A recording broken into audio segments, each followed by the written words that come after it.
Students, this is Nidhi. Welcome to the Science Brain. Students, हम पढ़ रहे थे सीबीएसई 9th क्लास का chapter first, matter in our surroundings. हम effect of temperature and effect of pressure पढ़ चुके हैं, यानी इससे पहले मैं 2 पार्ट आपको करा चुकी हूँ। ये आपका थर्ड पार्ट है। आपको थर्ड पार्ट तभी समझ में आएगा जब आप फर्स्ट और सेकंड पार्ट दोनों साथ देखेंगे, और तभी आपको बेनिफिट्स होंगे। तो देखिए, effect of change of pressure के बाद में हम पढ़ रहे हैं एवापोरेशन। देखिए स्टूडेंट्स, एवापोरेशन क्या होता है? जैसा कि हमने सेकंड वीडियो में भी देखा था कि एवापोरेशन एक ऐसी टेक्निक है जिसमें हम लोग किसी भी लिक्विड जो मटेरियल है उसको हम लोग अगर टेम्परेचर अप्लाई करेंगे तो उसके मॉलिक्यूल्स जो है वो वेपर की फॉर्म में उड़ जाएंगे। तो उस प्रोसेस को एवापोरेशन बोलते हैं। देखिए, conversion of liquid into its vapour below it's boiling point, यानी कि बॉइलिंग पॉइंट के बिलो अगर जो लिक्विड है वो वेपर में कन्वर्ट हो जाए तो उस प्रोसेस को हम बोलते हैं एवापोरेशन। तो इसका रीज़न ये है कि particles of liquid are continuously moving. जो लिक्विड के पार्टिकल्स होते हैं उनके बीच में बहुत ही थोड़ा गैप होता है, जिसके कारण ये कंटिन्यूसली मूव करते हैं और ये collide with each other collide होते हैं, मतलब एक दूसरे के कांटेक्ट में होते हैं। They also collide with the particle of air as well as, और लिक्विड के साथ साथ ये एयर के कांटेक्ट में भी रहते हैं।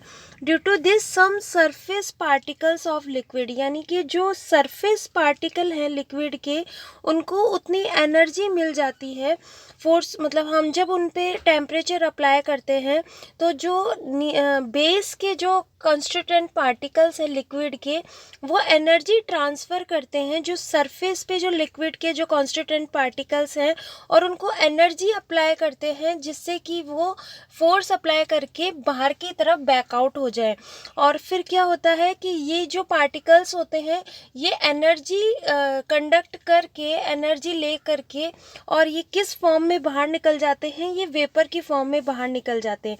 इसी प्रोसेस को हम क्या बोलते हैं? एवापोरेशन बोलते हैं। ठीक है, ये होता है आपका एवापोरेशन। अब नेक्स्ट देखिए, factor of which evaporation depends.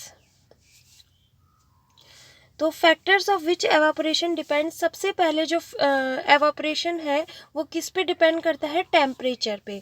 तो देखिए, as the temperature increase rate of evaporation, अगर हम किसी भी एवापोरेशन प्रोसेस में टेम्परेचर को इंक्रीज़ करते हैं तो जो एवापोरेशन है वो टेम्परेचर के साथ साथ इंक्रीज़ होता है।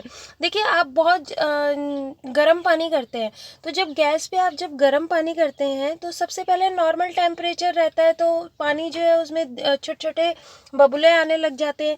लेकिन जैसे आप उसको गैस को और ज़्यादा तेज़ कर देते हैं तो पानी बॉयल करने लग जाता है और वेपर्स के थ्रू उड़ने लग जाता है। तो टेम्परेचर पे डिपेंड करा वो उसने टेम्परेचर, यानी हम ये कह सकते हैं कि ये देखिए, ये जो साइन होता है ये डायरेक्टली प्रोपोर्शनल का साइन होता है। इसका मतलब कि अगर एक चीज़ बढ़ रही है तो दूसरी भी क्या हो रही है? बढ़ रही है। Excuse me. तो फिर देखिए, एवापोरेशन और जब बढ़ेगा तो temperature is also increase. Increase in temperature means the kinetic energy of particle of liquid increase. देखिए, क्या होता है कि जो कॉन्स्टिट्यूएंट पार्टिकल्स होते हैं उनके बीच में उनके अंदर जो है वो काइनेटिक एनर्जी प्रेजेंट होती है। तो जैसे ही टेम्परेचर इंक्रीज करते हैं तो एक्चुअल में होता क्या है कि पार्टिकल की काइनेटिक एनर्जी इंक्रीज हो जाती है। तो काइनेटिक एनर्जी इंक्रीज होने के कारण जो पार्टिकल है उसका मूवमेंट तेज हो जाता है, और मूवमेंट तेज होने के कारण इवेपोरेशन इज ऑल्सो इंक्रीज हो जाता है। ठीक है, नेक्स्ट जो है हमारा फैक्टर वो है surface area of liquid.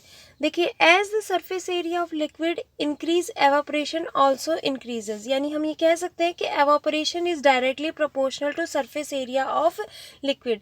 Actual में होता क्या है कि किसी भी जो थिंग है उसके अगर हम सरफेस एरिया को इंक्रीज़ कर दें, लिक्विड के सरफेस एरिया को इंक्रीज़ कर दें, तो क्या हो जाएगा, एवापोरेशन जल्दी हो जाएगा।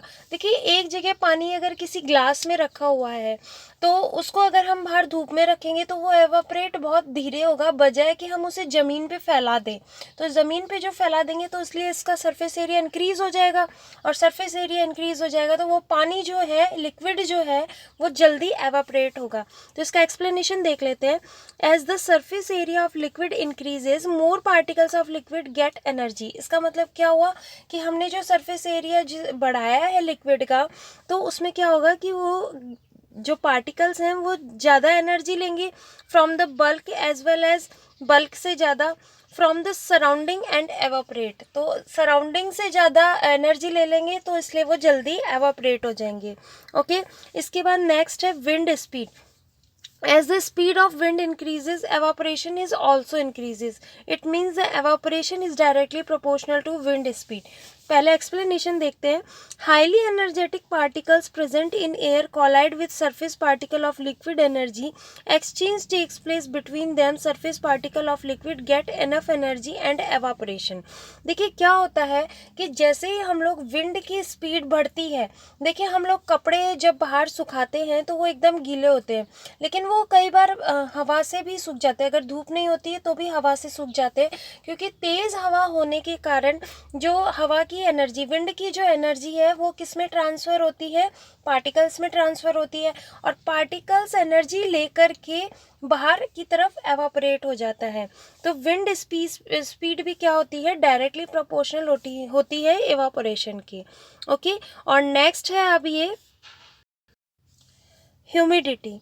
देखिए ह्यूमिडिटी में क्या होता है कि the water particles present in air. Humidity में क्या होता है कि जो एयर होती है उसमें वाटर पार्टिकल्स प्रेजेंट होते हैं, तो विच मेक इट हैवियर, जो क्या कर देते हैं, एटमॉस्फेयर को हैवी बना देते हैं।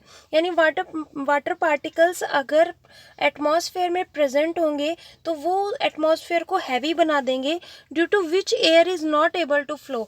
और एयर के जो पार्टिकल्स होंगे वो फ्लो नहीं कर पाएंगे, क्योंकि ऑलरेडी उसमें एटमॉस्फेयर में वाटर के पार्टिकल्स प्रेजेंट है। And rapidly this condition is called is humidity. इस कंडीशन को क्या बोलते हैं, ह्यूमिडिटी बोलते हैं। तो एक्सप्लेनेशन देखिए कि अगर एवापोरेशन है, क्योंकि हम लोग कह रहे हैं कि जो पार्टिकल्स हैं वो एनर्जी लेकर के एवापोरेट होते हैं एटमॉस्फेयर में विंड के कारण, लेकिन अगर एटमॉस्फेयर में ऑलरेडी वाटर वेपर प्रेजेंट है, वाटर मॉलिक्यूल्स प्रेजेंट हैं, तो वो हमारे विंड को ट्रांसफ़र ही नहीं होने देंगे, बहने ही नहीं देंगे। तो इस वजह से क्या हो जाएगा, एवापोरेशन की स्पीड क्या हो जाएगी, लो हो जाएगी। तो हम कह सकते हैं कि अगर एवापोरेशन, ह्यूमिडिटी इंक्रीज होगी तो एवापोरेशन क्या हो जाएगा, डिक्रीज हो जाएगा। इसका मतलब ये क्या हो गया, इन्वर्सली प्रोपोर्शनल हो गया। ये 1 में ह्यूमिडिटी जो है इन्वर्सिबिलिटी का साइन है। इसके बाद में देखिए, because air can hold up to certain limit of water particles, and in humid condition water particles present in air are already maximum, so rate of evaporation decreases। तो ये वही बात कह रहा है कि अगर एटमॉस्फेयर के अंदर वाटर के पार्टिकल्स प्रेजेंट हैं तो वो विंड को क्या करेंगे, होल्ड करके रखेंगे, वो किसी भी पार्टिकल्स को एवापोरेट होने में हेल्प नहीं करेंगे। तो इसलिए ह्यूमिडिटी अगर बढ़ती है तो एवापोरेशन हमेशा क्या होगा, डिक्रीज होगा। नेक्स्ट एंड लास्ट है फैक्टर, नेचर ऑफ लिक्विड। देखिए नेचर ऑफ लिक्विड कैसे बिहेव करता है। The liquid that having lower boiling point are quickly evaporate. अगर कोई लिक्विड है उसका लोअर बॉइलिंग पॉइंट है तो वो क्विकली एवापोरेट, एक second, the liquid that having lower boiling point are quickly evaporate compare to the liquid that have high boiling point. इसका मतलब ये है कि अगर कोई भी लिक्विड है, वो लिक्विड जिसका लोअर बॉइलिंग पॉइंट है वो क्विकली एवापोरेट हो जाएगा, बजाय उसके जो लिक्विड जिसका हाई बॉइलिंग पॉइंट है। इसका मतलब ये है कि कोई भी लिक्विड है अगर वो उसका बॉइलिंग पॉइंट जो है वो लो है तो वो जल्दी एवापोरेट हो जाएगा, लेकिन अगर कोई लिक्विड है जिसका जो बॉइलिंग पॉइंट है वो क्या है, बहुत ज़्यादा बहुत ज़्यादा है, तो जिसके कारण क्या करेगा, लिक्विड जो है वो बहुत कम एवापोरेट हो पाएगा। ठीक है, इसके बाद में नेक्स्ट आपका आते हैं difference between evaporation and boiling point. तो देखिए डिफरेंस क्या है इसमें एवापोरेशन एंड बॉइलिंग पॉइंट में। First, evaporation is a surface, evaporation is a surface phenomenon. जो एवापोरेशन होता है वो सरफेस फिनोमिनन होता है। क्या करता है कि जब हम किसी लिक्विड में बॉइलिंग देते हैं यानी उसको बॉयल करते हैं, तो जो बेस यानी जो बल्क के जो पार्टिकल्स होते हैं वो एनर्जी ट्रांसफ़र करते हैं। तो जैसे ही वो पार्टिकल्स जो है बल्क के पार्टिकल से एनर्जी को लेते हैं, तो जो सरफेस के पार्टिकल्स हैं लिक्विड के वो क्या हो जाते हैं, एवापोरेट हो जाते हैं।